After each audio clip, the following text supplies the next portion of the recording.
And I love it. I love it. I love it.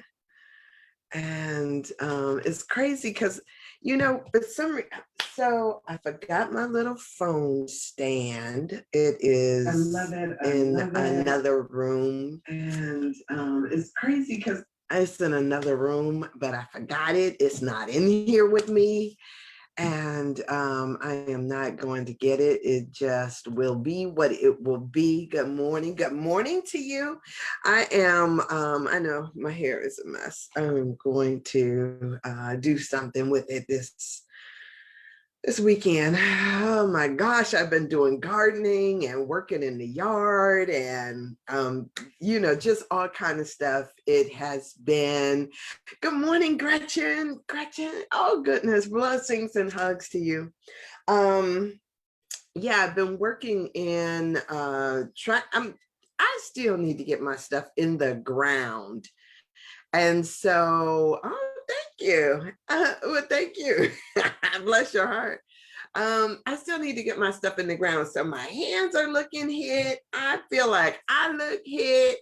It's just crazy, crazy, crazy. So I got to start pulling it all together and making this stuff work. So good morning.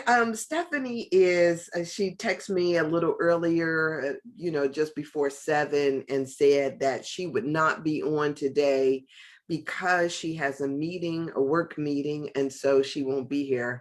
So I'm flying solo, and I just got my cup of Joseph right here. And I am so excited about as I sip on my cup of Joseph. Mm. Now I want to tell y'all, I drink Folgers because Folgers, I love Folgers, right? Right on the can, they give these little analysis, like whether you're going to get full body bold or whether you're going to get the low stuff or wherever it is on the spectrum. You could just look right on the label and see. And I like some coffee that's got some muscle to it. So I make my Folgers, and I only make 1 cup because I'm a lightweight like that. I can't really do a lot of coffee. But I drink my 1 cup, my one big old cup of coffee per day. And I'm just now having this one. Usually I drink my coffee during the 5 a.m. hour. But today, well, I had a friend of mine tell me that it's better to eat a lot of little meals than to just eat like 2 big meals. And so this morning I had a yogurt and with a fresh strawberry in there. And so I'm just now drinking my coffee. Mm. So I'm excited to kind of talk to you guys today. And there is so much, I guess, to unpack on this. And as I think about what we're supposed to be embarking upon about talking about ordination today, it was really interesting to me because most of you know that I am a minister slash pastor slash I've been doing speaking and training for years. I do radio, have done television. And all of that stuff is not because, not because I set out to do that when I was younger. I didn't have any idea about any of that stuff. I know when I was younger, I wanted to be a writer. I was always like thinking to myself, I wanted to write books. I had this idea that there was a certain boldness to me that I thought I could speak to things that other people might not speak to. I was that kid that would say, the emperor has on no clothes. And so there was something always about me that wanted to be that kind of force. And so even if it was kids picking on other kids, I'm gonna stand up and get in the way and insert myself into the conversation and talk about why you shouldn't talk to other people like that, or why you shouldn't treat them like that. I always had this, yeah, this kind of an energy about me that was like that. Um, so when I went, and after college, I decided, well, I was a philosophy major in college, and I would get angry. I would get really angry because what they would do is they would have us read Socrates and Aristotle and Kant and all of these other people who thought they sound really intelligent and who we held up as these pillars of society that were thought leaders and thinkers. And I would just sit there thinking, like, really, is this the best you got? Right? But when I put my stuff down, I would get it wrong because they weren't trying to hear what I had to say. They were trying to hear what the philosophers had to say. And they wanted to know that I grasped their idea. Just because I rejected their idea didn't mean that I needed to make my paper about their rejection of the idea, but rather let me just give them back what they wanted to hear. So coming out of all of that, I started doing radio. I started then after radio, I got into TV, and so I kind of landed in this sort of by accident. I don't know if it's by accident. It seemed to me to be accident, but I was right on time when I arrived there. So when we embark upon this section of ordination, I will say to you that I resisted going into ministry or doing anything ministry related because I am a rebellious person by nature. It is not even in my, nothing about me says good girl. Nothing about me says obedient. Nothing about me says that I am going to follow the rules or walk the line.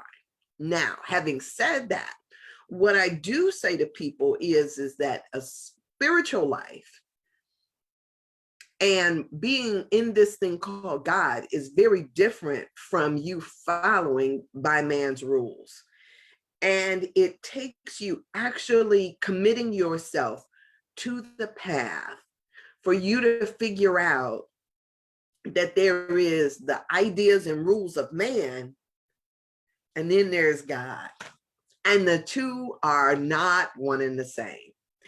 And so as I embark on this section of ordination, and the beautiful thing about being on here with Stephanie is that Stephanie will tell you that she has been a rule follower, right?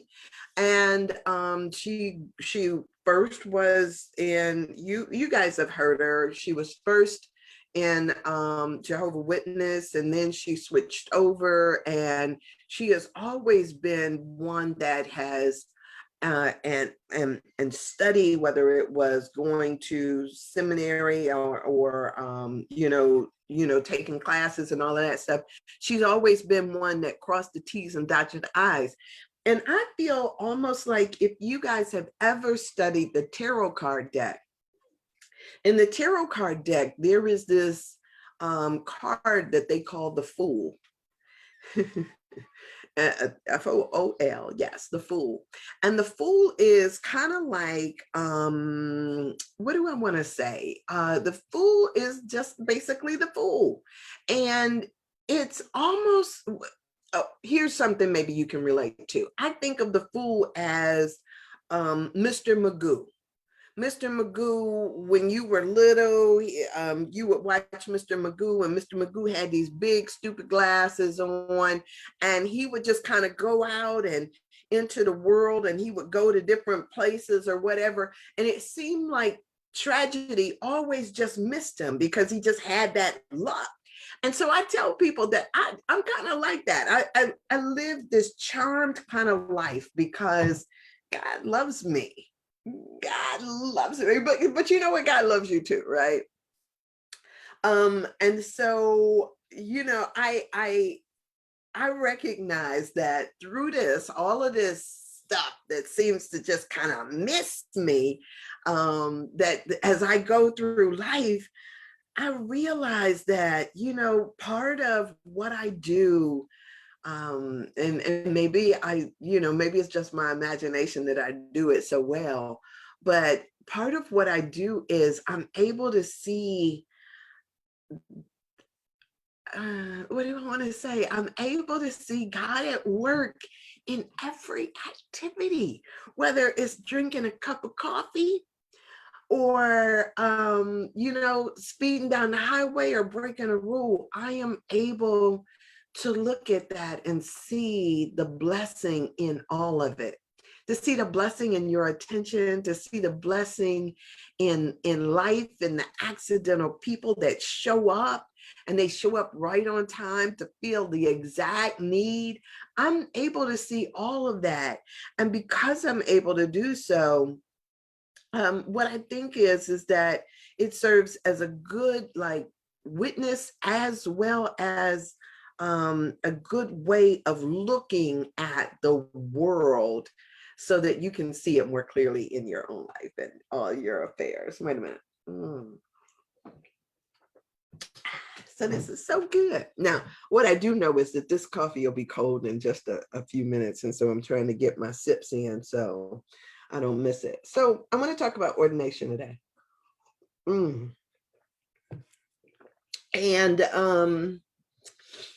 And so let me just bless this moment, knowing that the words spoken here are filled with the light, love, and wisdom of the highest, as I open up, knowing that God is right in this very space, right in your very space where you are now.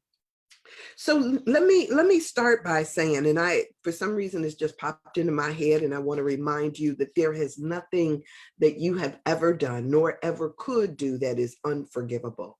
There is nothing that you have done or ever could do that could keep you from the gifts that are there for you. I mean, they are all there for you, but you got to really be in the mindset to take them. And so to just reach out and grab them, to have the audacity to claim them.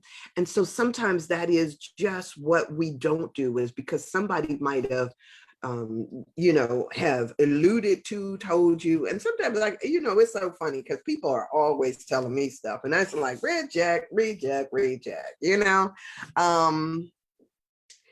yeah. So all of that, no matter what it is, your choices, yeah, it is all that. It is all that. So let me I want to share with you out of this. And as I go through this section on ordination, I'm going to pick up little points that I want to make sure that I drill down on and talk about, and really help you to see that anything requires, whatever it is your desire is, all that is required is the courage to reach out and grab it. And in reaching out and grabbing it, sometimes it does take a moment for you to get to the spot where you desire to be, right? It could, because we got years of stuff sometimes that is built up, that is blocking, that sort of creates a film between where we are and where we desire to be. And so it is that unblocking that thing. So just consider that as I move through this, that everything that you ever hear, because there are no accidents, everything that you ever hear is about you. A lot of times we want to say, I do this too. I want to say, that's not mine. That's not mine. But when it comes to me, it really is for me. And as much as I want to say, oh, that's not mine, right? If I sit with it, if I just pay attention, or pay attention to what pops up in my head that is mine, then I'll see that really this is always about me. So the sacrament of ordination is a 6-level chakra. And it is, ordination is in the literal sense, it says the act of being made a priest and officially taking up the life task of channeling the sacred. Now, ooh, that sounds heavy, doesn't it? It sounds so heavy. But if you can imagine that everybody has that ability, but a lot of times, remember how I keep talking about at different levels of our development that we get stuck. So if you are stuck in the physical stuff, that means the first three chakras. If you are stuck in family issues, if you are stuck in identity issues, if you are stuck in any of those sexual areas, any of that stuff, if you're stuck in there, then this ordination is still something that you have to grow to. It's not something that is just an automatic.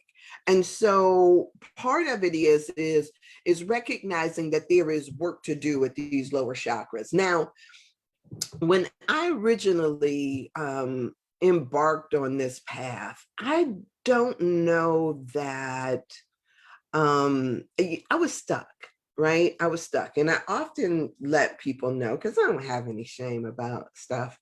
I often let people know that one of the things that put me, when I went to therapy the very first time, one of the things that put me there was because I had been raped when I was younger.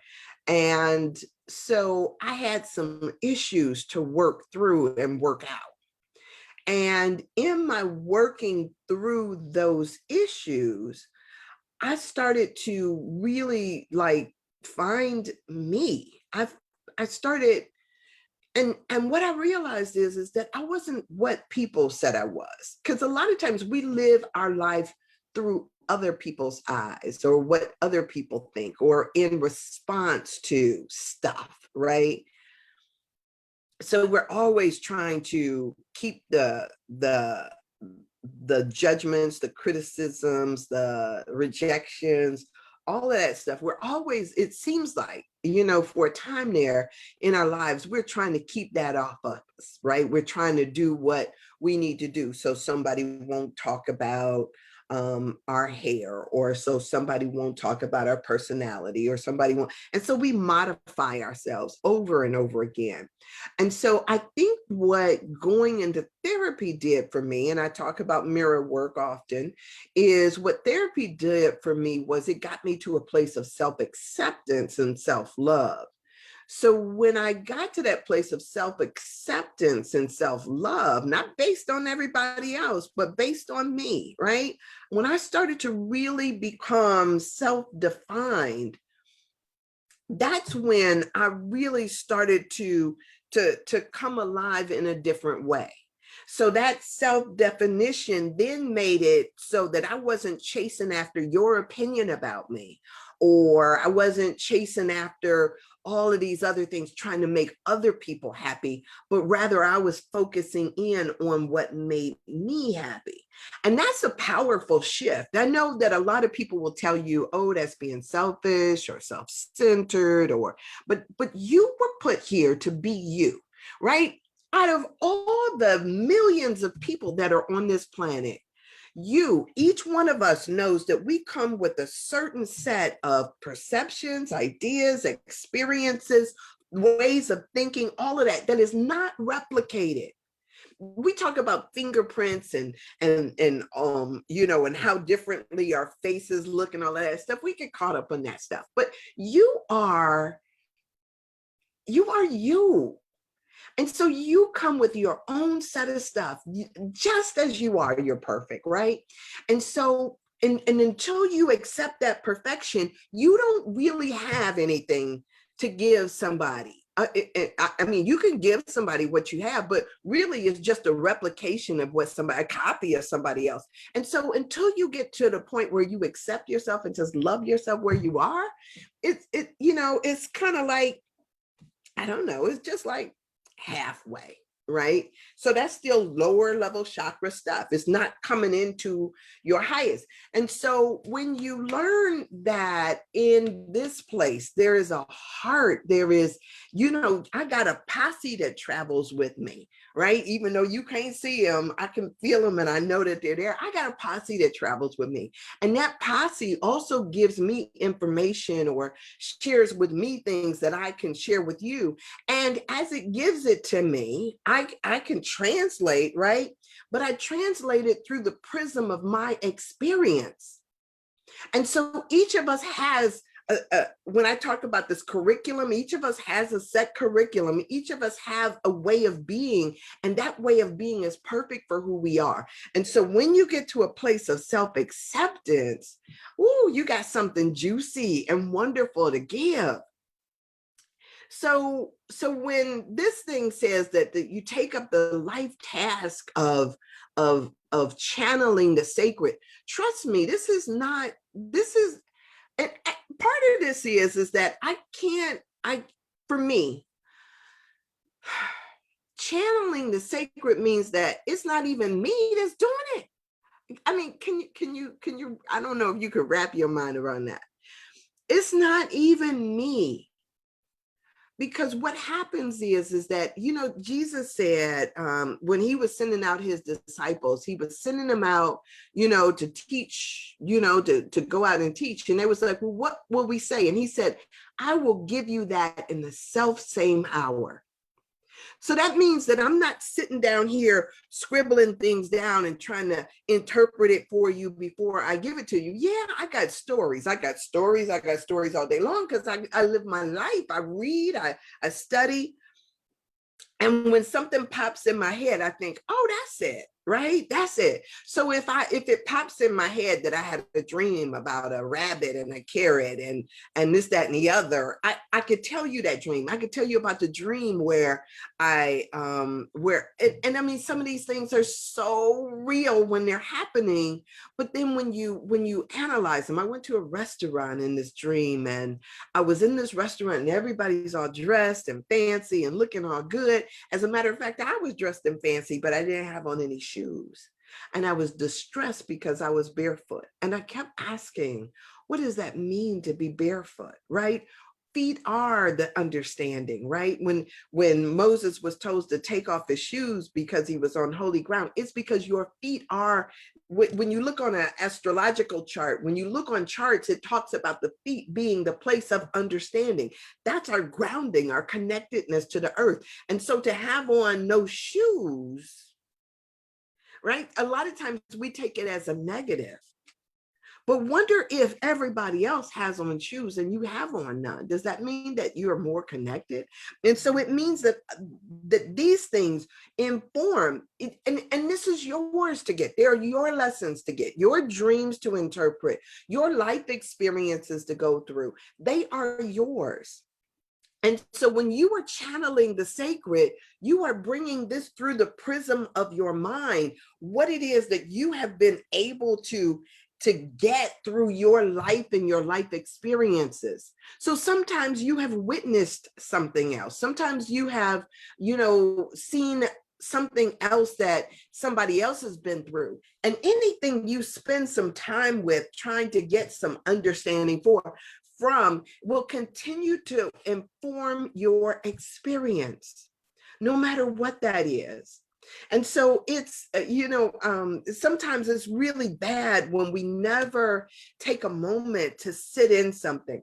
A lot of times what we find, and I talk a lot about what is happening in our society, because one of the things that is happening in our society is that there is, I will say to you, I believe that there is a concerted effort to estrange, meaning to create a space from, or a rift, or to separate from, this thing to separate you from yourself and your thoughts. So you got busy things to do. I tell you, this thing here is that is one of the, that basically is one of those things that you could distract yourself all day and never think about what you think about because you got a phone in your hand. Or if it is a computer, if it's television, if it's something, all of these things are made to distract you from really checking in with who you are. So if you have created, if you got so much noise in your life that you can never hear this channel, if you can never hear yourself think, then it seems as though society has won. And then this is the other thing is then they tell you what to think, right? Not only do they want to like make sure that you don't think, but then they want to tell you what to think too. So so the news, and all the stuff that goes on, they not only want to tell you what's happening, but then tell you how to think about what's happening, right? And so even when, like, one of the wonderful things about philosophy is that I always look for what's not being said, what's not being pointed out, what's not there. And then let me focus in on that and ask the question of why they're trying to distract our attention from what's really happening. So they want to tell us and they want to interpret for us. They want to go through all of these things for us so that we don't bother. You don't have to bother your pretty head. Just go ahead and repeat what I told you to say. Oh my gosh. And so how can you do the priestly task of channeling spirit into the world if you can't even hear it in your own head? So sometimes we have got to learn how to sit with something. And that's why I've been on this thing this week that I kept saying, don't look away.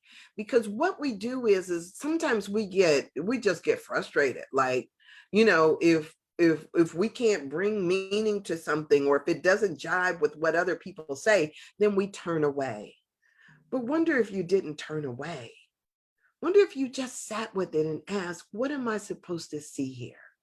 What am I supposed to get here? What am I supposed to hear? Wonder if you just did that. I tell you, that's a powerful thing. So we are all, so we all want to contribute to other people's lives, to be valuable and meaningful, to feel that what we do is sacred. I'm reading here, so I need to pull this book a little closer, but because I will say that I've got, I think these are called progressive lenses, where they've got the bifocal down here. And so I got this way of trying to look. I don't know. I've never been used to glasses, but I need them. Okay. So, in Buddhism, this is called right livelihood. No matter what our life task is, whether we're a healer or a parent or scientist or farmer or a good friend, we can become vessels of divine energy. So it's really interesting to me. In Jewish tradition, you see people go through this process called a bar mitzvah. And in a bar mitzvah, from what I understand, I've never actually been to one, but in a bar mitzvah, one of the things that they do is I don't even ask me all the symbols in them, but from what I understand is that at a certain age, a young man, a boy, is supposed to take the word, like take the Torah from his father or from his parents, and then carry that forth across a threshold. In our community, we have rites of passage ceremonies. They rarely do these with girls and young women because they always thought that ministration was enough to say, "Ooh, now you're a woman." And so when you start to have that changeover, they think that is symbolic of it. And so they haven't really had that focus when it came down to girls and women. But there is also this desire to not empower women in our society. And so no matter what it is, our real divine purpose that is, across the line, what we are supposed to do is we are supposed to carry forth whatever the message is that you have, the way that you receive it, you carry that forth into the world. So if you are a person who is attached to the land, if you're a farmer, to talk about the sacredness of what it is that we take into our bodies, that we are a part of the earth, to see that not only how the planet replicates itself, the soil and how it gives back to us. Not only are we supposed to speak to that, but how the same process happens over and over again within us. So everything that we see here is just like replicated, right? And so it becomes part of our life task to figure out what it is that is ours to give, and then to give that. So are you a midwife? Are you, so I talked about pharmacists or scientists. There's so many ways in which we come into this world. Are you a poet or a musician? Or, are you able to see connections and people and have different ways of seeing this stuff all come together? That becomes yours to do. That becomes part of what you bring to the world. And if you don't see the beauty in it, if you don't see the sacredness in it, it's hard to communicate that to somebody else. I remember when I was in high school, I fell in love with chemistry. I was absolutely in love. Now, I used to be in love with mathematics and algebra and stuff like that. And then when I got to chemistry, oh my God, it was like the same thing over again. It was balancing formulas and equations and all of this stuff. I was just absolutely in love with it. But what I found out was too, is that I was in love with it because I had teachers that were in love with it, that they had a passion for what they were doing. And so if you get nothing else from me, I hope that it is that you get this passion for spirit, for God, right? Not for religion. I know I'm a minister, right? I get that. I mean, some people would just tell you, well, she's part of the system too. But I'm not that kind of minister. I'm not one that's shaking my finger at you and telling you the rules and what thou shalt do, right? What I am trying to do is hopefully show you that all of this, that this universe is responsive to you, that everything you see in this universe is alive, and that it is responsive to you. And so when you have somebody who is enlivened, they enliven, right? They communicate these things. There's no point in me telling you about what you shouldn't do, what you don't, because I will tell you, even if you do it, when you do it, you know it's wrong, right? You feel it in your soul. We all have barometers within our beings that tell us, yeah. I mean, just like with anything, right? You know when it's right for you. What we try to do is we try to convince ourselves otherwise, right? We get to something and we'll just like, okay, this fits on my checklist, right? Or we try to make ourselves want something. I got a girlfriend that's right now struggling with this, this idea about the good job, right? And what's the good job? Is the good job about the title or about the money or or does it make you happy? Joseph Campbell said, follow your bliss, and there is something to that. Follow what makes you happy. And I know. Fear tells you, oh, you can't do what makes you happy, because what makes you happy won't take care of you. But I'm here to tell you, just wait on it. And sometimes we just got to stand in the knowing that, that God really wants you to be happy, that this universe here wants you to be happy. And when you are struggling and resisting being happy because of what the world says, because of what other people are telling you, right? Whether it is about what you look like or what your race is or how much you weigh or how much money you make, all of that stuff, that is other people's stuff.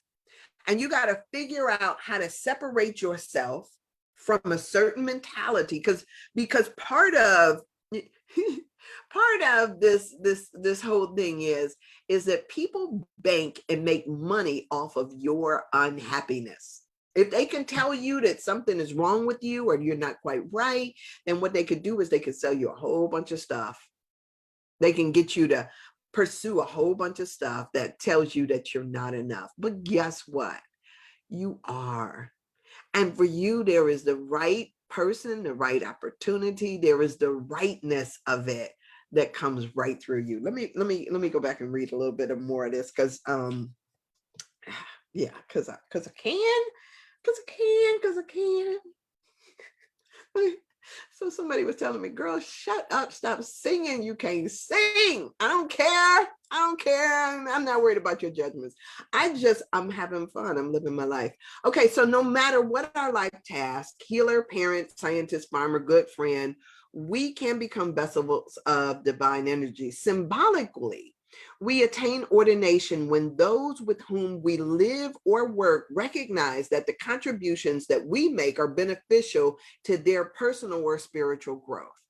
Now, okay, is that the only time? You know, sometimes people will recognize you and what you do, right? It's interesting when I just read that. When my dad came out to hear me speak one time, and my dad was always really critical of me and of my siblings. I mean, he was just a critical person. It was just like who he was and what he did. And I remember my friend, I had a friend, Larry, that was there. And my dad came out to hear me. And he's sitting there in the audience. And I could just see his face. And I was just like looking at him, looking at other people, thinking, that, are they listening to her? And people really were. People were sitting up there getting all into it. But my dad is just like kind of looking around like, these people are listening to her. And so when I know my dad, and so I knew it was his skepticism, like that thing, like, who wants to hear you talk, right?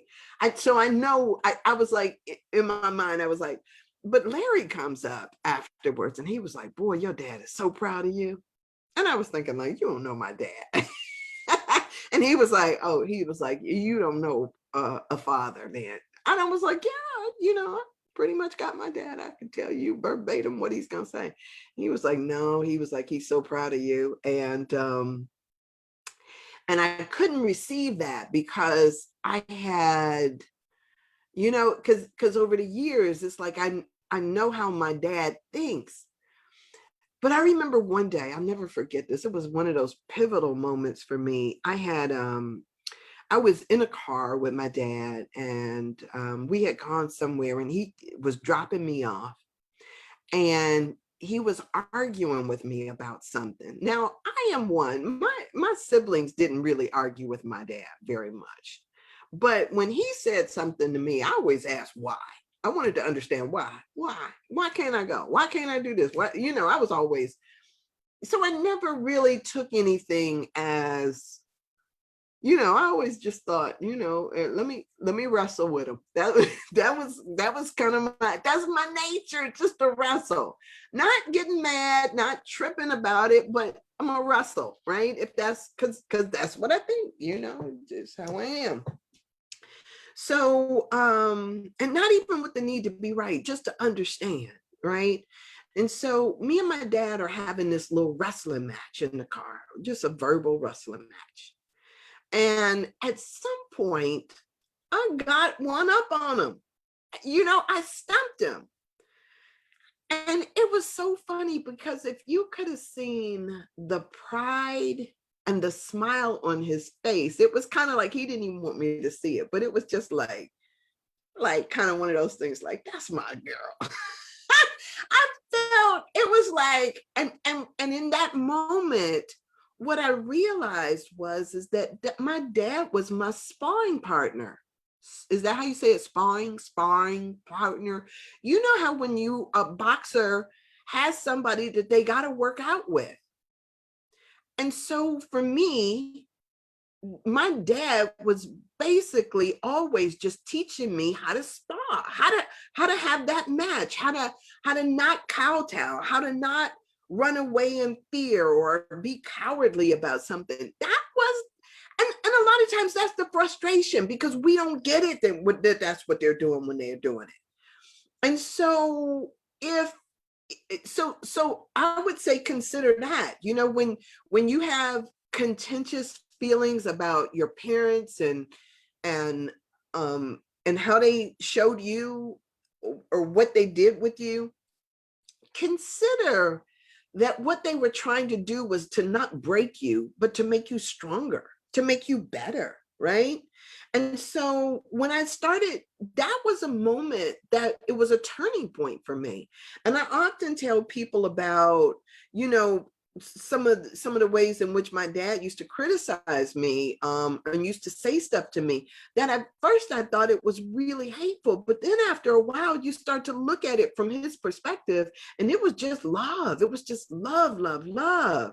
And so yes, our families are our best teachers. And and they're perfect, right? Because we chose them. We have this perception that I remember I told my mother, you just, you know, y'all had sex and somebody just snatched me out of the sky and brought me here. But we got the perfect parents for us. And they teach us exactly what it is that we need to know. And if you are not teaching your children how to do that, right? If you are not teaching them how to show up stronger in the world, there's still this thing, somebody reminded me the other day that we still operate under that survival of the fittest. And if you're not raising the fittest, if you are not showing them how to stand up in the world or stand forth in the world, if you just letting them be, you know, tossed about like tumbleweed, the fact that they probably still live in your basement is partly your fault. So just, you know, just we gotta this is what we learn. And so I recognize that each and one of our parents learned to a different degree in different circumstances in different areas. You know, my father was raised in the South, and that was his proving ground. And so it becomes this thing of his stuff, the ways in which he learned how to engage the world was on a different level or a different kind of teaching than mine might have been being here in the North. We deal with different stuff. And so it's not all about, some places people learn their worth by, by their labor or by what they're able to contribute or control or all of that stuff. Some people, it's got to be up here. Some people sometimes it's just having the courage to get up and to move forward. I don't know what that may be for you, but I know that if you aren't teaching them anything, then you have shortchanged them. It becomes part of your responsibility. And then not to let them just cower in that and stay in it. Keep pushing. Because sometimes what we do is we learn how to quit too soon. We got to learn tenacity, and you learn tenacity by showing up every day, right? Woo! Just showing up every day. That is how we become tenacious. Just, you know what? You didn't manage it yesterday. Sisyphus was, in the is it the Greek story? Sisyphus was this man who symbolically he would every day, his task was to roll this boulder up to the top of the hill, and then it would roll right back down, and then he'd start it all over again, roll it up, fall right back down. And some people see that as a useless journey, right? Some people would think that there was nothing to it. But can you imagine what was developed out of that? And so to build tenacity, to not quit, to not cower, but really to figure out, how is it that I just keep moving in spite of what I see? How do I keep moving? So Nasia says, I thought my dad was so hard on me and critical, but that's my strength today. Yes. He was always molding me to stand in this crazy world unwavering. Yes, that's exactly it. And so we don't, sometimes we take it personal. Oh, they don't like me. Oh, they're doing this, they're doing that, blah, blah, blah. We get victim. We stand in victim mode. But what they are doing is they are blessing you. Oh, I, I tell you, they are blessing you. And so we have got to get past this victim stuff, because that keeps us in the lower chakras when we are somebody else's victim. We have got to recognize and see the love in the task that they are performing, even when we don't understand it. Sometimes, and I tell you, that's why that line is so good for me, that what we perceive was meant for evil was really meant for our good, because sometimes the people that are blessing us don't even know at the time that they're blessing us. All that they know is that something is motivating them, something is showing them, or telling them, just like I'm saying to you, that that I hear stuff, that I get stuff so that I could give stuff, right? So they don't even know why they keep coming back at you, but sometimes it is, you figure out later why it was, because they have a task to do. They have an assignment that is on their life. And that assignment is to make you the best you that you can be.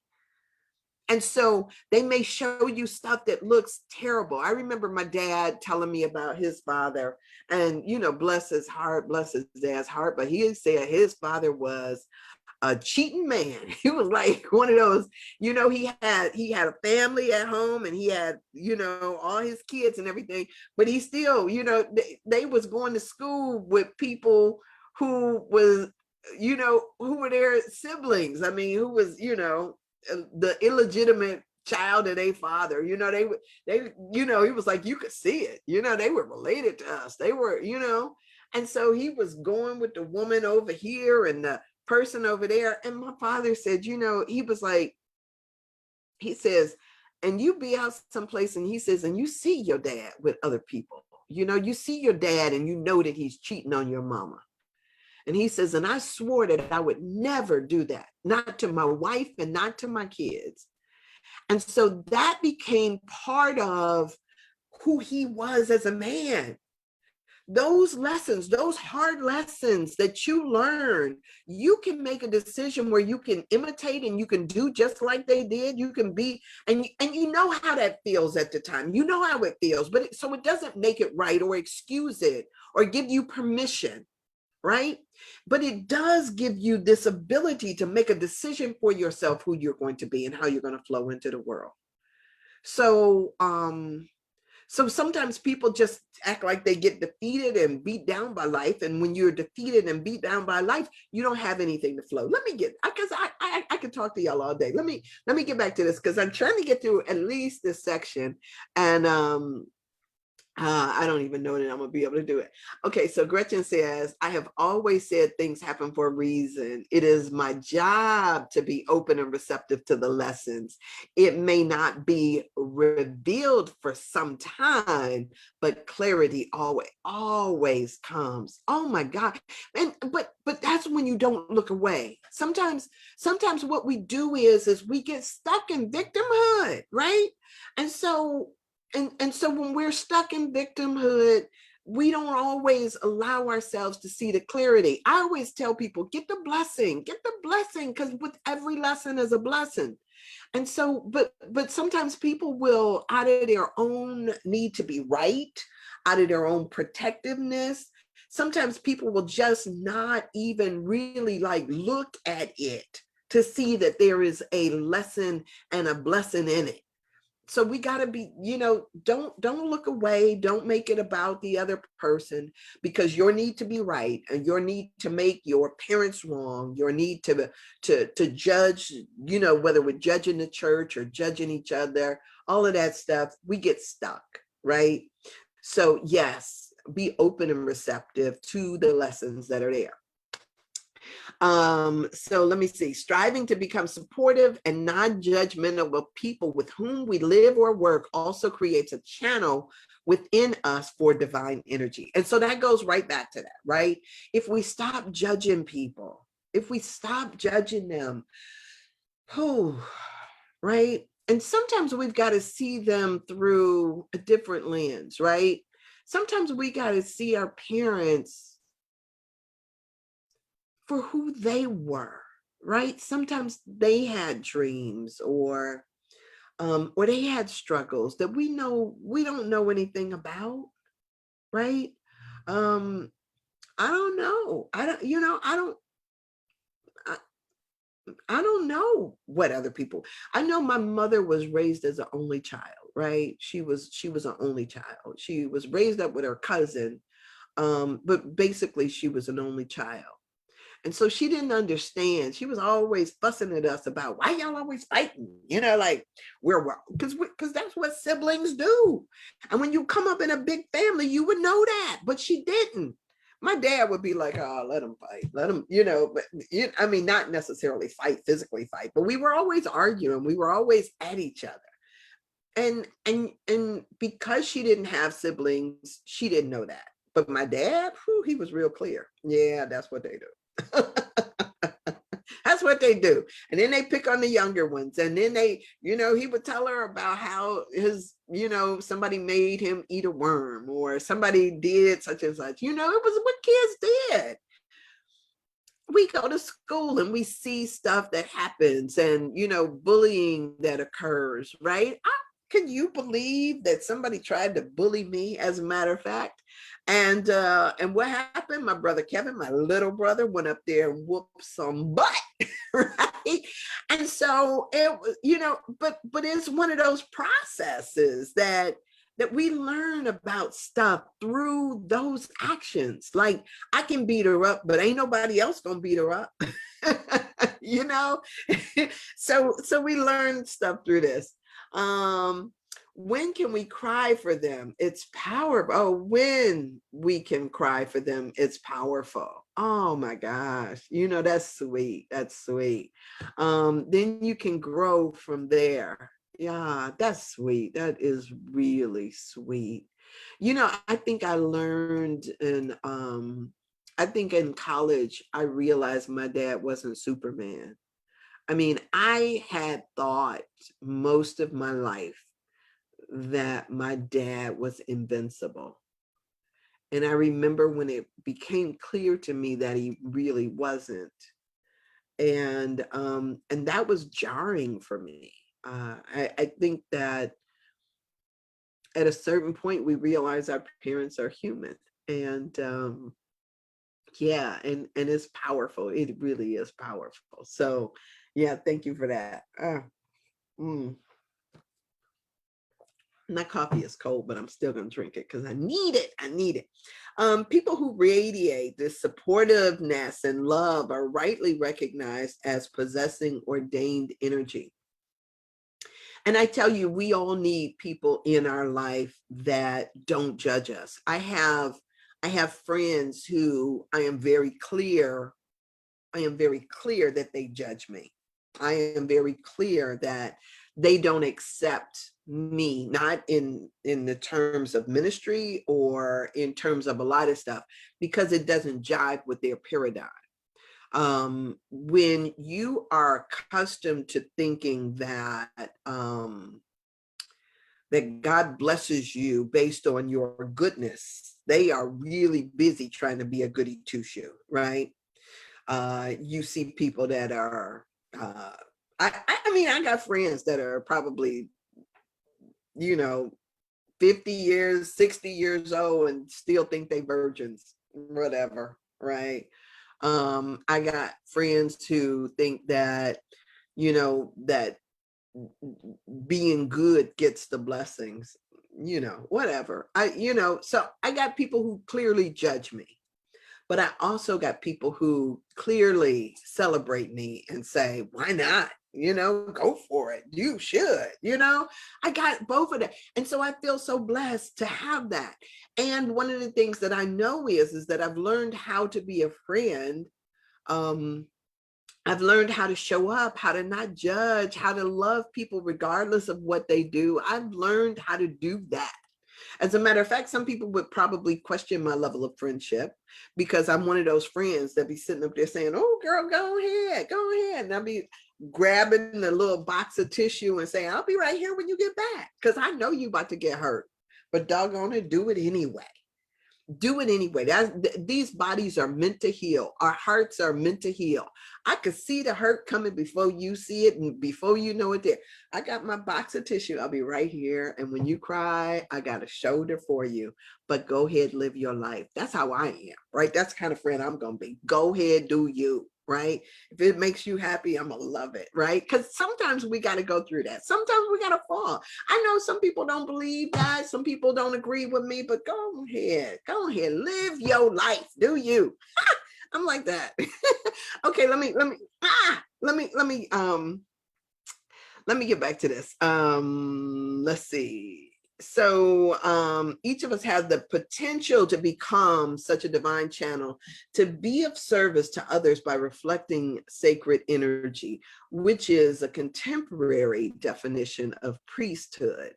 So there is so much here when it comes down to trying to recognize what ordination means. Now, here's what I will tell you is that when I struggled with being ordained and I struggled with the ministry, there was a number of reasons. It was mainly because I knew I wasn't walking the straight and narrow. I knew I wasn't Miss Goody Two Shoes. And I knew that most people would have an idea of what they thought I was supposed to be like, act like, all of that stuff except in ministry. I mean, Nicaea, you probably had this same thing. I don't know. But people they put you in a box, based on what it is that they think that you're supposed to be in that box. And so they put you in a box and tell you how it's supposed to be. And so I didn't want to be in that box. I kept looking at the box and thinking like, oh, that's too little for me. I can't exist there. And so I just kept resisting. No, right? And then I think, part of when Reverend Jackson started having, issues with continuing on in his ministry, I started stepping up more and speaking more at the church, and doing the stuff that I was called to do. But I was still like in this mode of like, no. So then I think what happened is that somebody told me, or maybe I read it in this book, is that when you are finally able to say yes to what it is that is your calling, it could have been something Joseph Campbell said, but when you are finally able to say yes and step into what it is that is your gifting, you open up. It's as if you access through your commitment, you access something greater. And I wanted the something greater. I wanted to begin to walk in that, not because of the box, but because I recognized that there was something more. Ooh, I was having amazing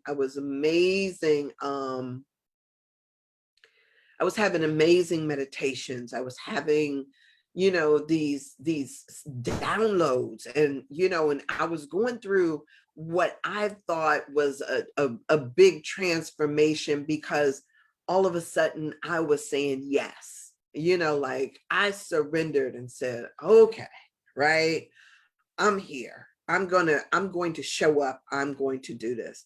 And so it opened up something new for me. And so, so when it says in here that it hokum, I think it is pronounced, and benign, the pulsating into an often hard-edged energy of human reasoning, the softer, more emotionally linked power of divine understanding. So that energy is starting to come in as you start to accept there is this divine understanding that happens. And I remember all of a sudden, it was like it was almost like somebody turned on a light for me, where before I couldn't see while I was resisting.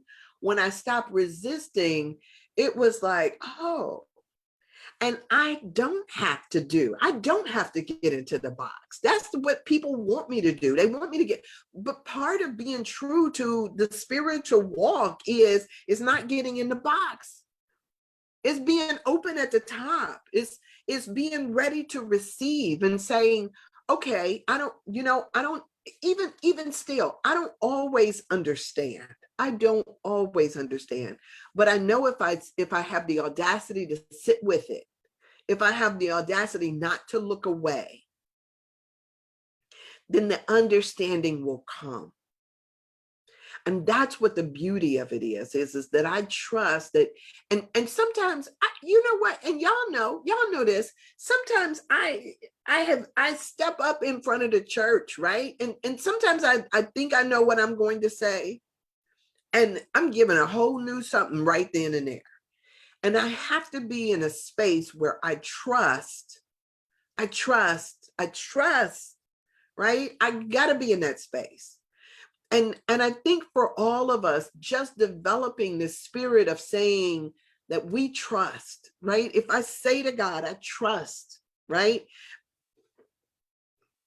This ain't about me. This is not about me. And so I recognize that even as I talk, here's my perception too. That even as I talk, what is meant for you, you will receive. You will receive what is meant for you, because regardless of whether I say it or not, God then communicates that. Spirit puts that on your heart, how you're supposed to hear it. It's not about me. So your willingness just to listen opens you up to receiving.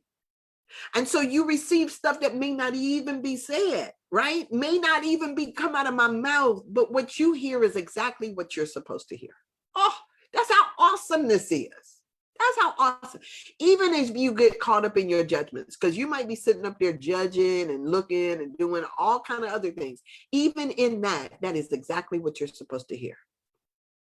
And so then you ask yourself, what am I supposed to make of this? What is it that I am supposed to get out of this? What's the real, because even the people who piss you off, even the people who are pissing you off have a lesson for you if you are able to receive it. It's so good. It's so good. It's so good. So let me let me read this. So the combination of Hokmah and Benai, however you say that, is meant to serve as internal guidance system, inspiring us to transcend the limitations of human thought and reach, like the biblical figure of Solomon, a mental clarity that allows divine reasoning to merge with our own thought process. Oh, is that what I just said? I don't know, but that's the kind of thing that happens. You get that wisdom, that understanding, and then the funny thing is to trust, because a lot of times what we do is we look for confirmation, right? Sometimes Stephanie will say that, like, oh, that was confirmation, right? We look for confirmation. Confirmation can come, but if it doesn't, right, to have the ability and the audacity to still trust is a major thing. Excuse me. The more we can release our learned tendency to judge, because we learn it through school. We learn it in our family structures. We learn it some of everywhere. And then we want to, feel like we're justified in judging. Well, I got to judge to see if it's right for me. Well, I always tell people there's a difference between a judgment and a description, right? You know when it's a judgment, right? Because a lot of times judgment shows up as shaming or guilting, and sometimes it's like saying that that's not valid because, like, she did not quote in scripture, or she's not doing this, or she didn't open like that, or she didn't, so sometimes we judge it based on looking for markers that are supposed to be there, that we think are supposed to be there. It takes you out of what it is that you're supposed to hear. So we got to learn how to let go of that tendency to judge, the learned tendency to judge. And the more we open our minds to the quality of understanding that is divine origin, that to a quality of understanding that is divine in origin. Human reasoning can never answer the mysteries of our lives. Ooh, that's so big. Let me talk about that for just a second. Human reasoning, a lot of times what we do is we want to understand from stuff from a certain perspective, right? And so we think in our minds, if we think about it, if we try to get the why of it or all of this other stuff, we think that our human reasoning is going to give us divine understanding, but it doesn't work like that, right? As a matter of fact, sometimes that's how we miss our blessings and our miracles, because we want to understand it from a human perspective. And the human and the divine is so like, and so can you imagine that? Let me give you a for instance. Oh gosh, I got so many stories about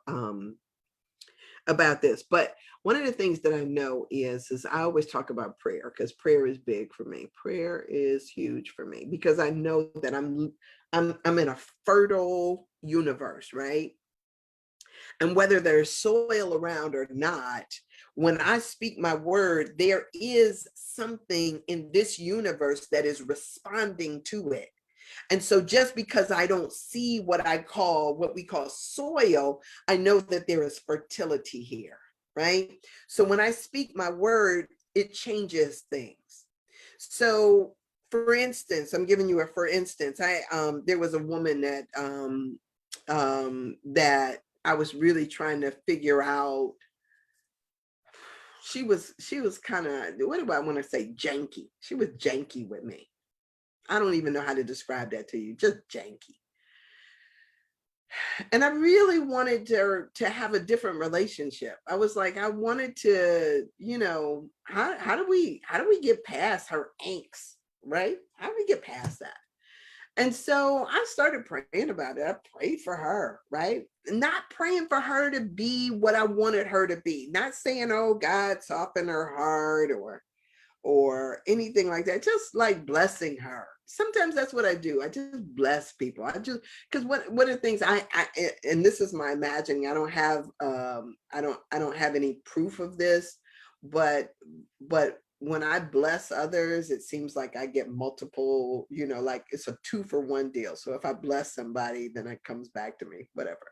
But that's kind of my own little thing. So sometimes I'm just blessing people in my mind, right? Like, oh, just bless you all over, especially when I see somebody that don't know that they're blessed, or that look to me like their energy is dipping or something. Just bless you, right? Just how I am.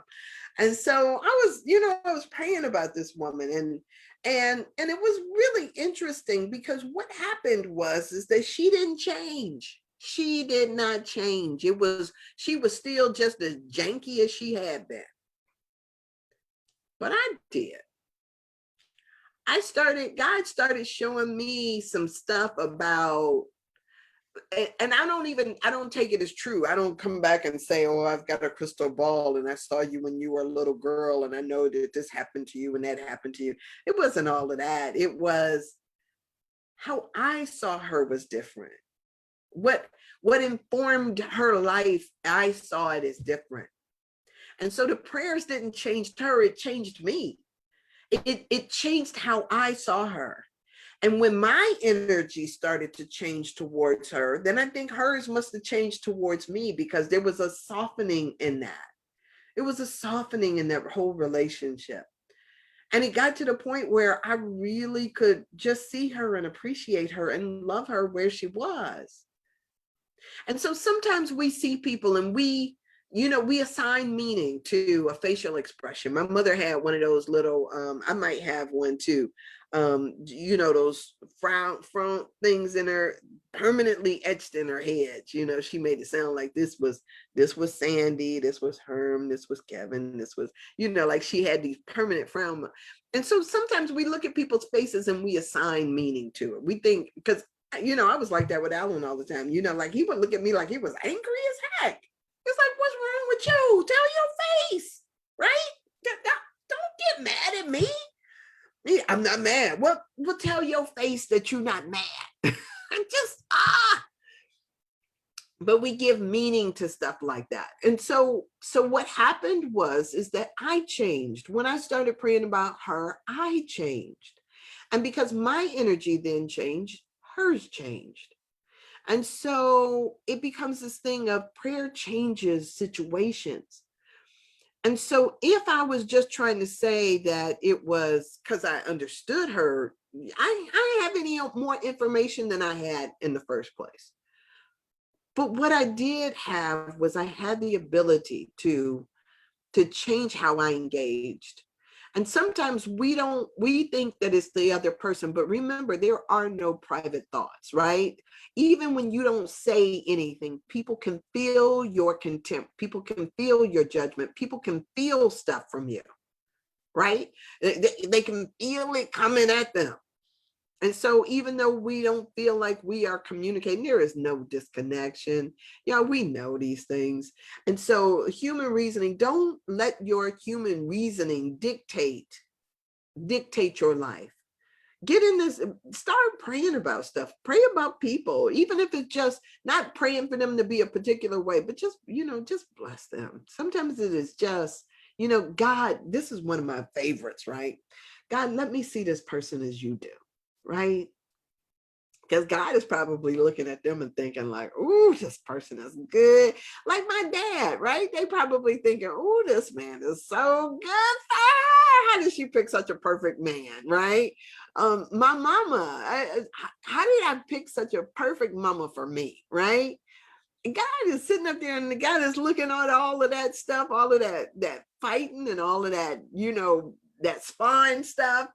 God is looking at it like, dang, this is good, right? And so here we are judging it, thinking it is bad. And he's like, woo, she gonna get it.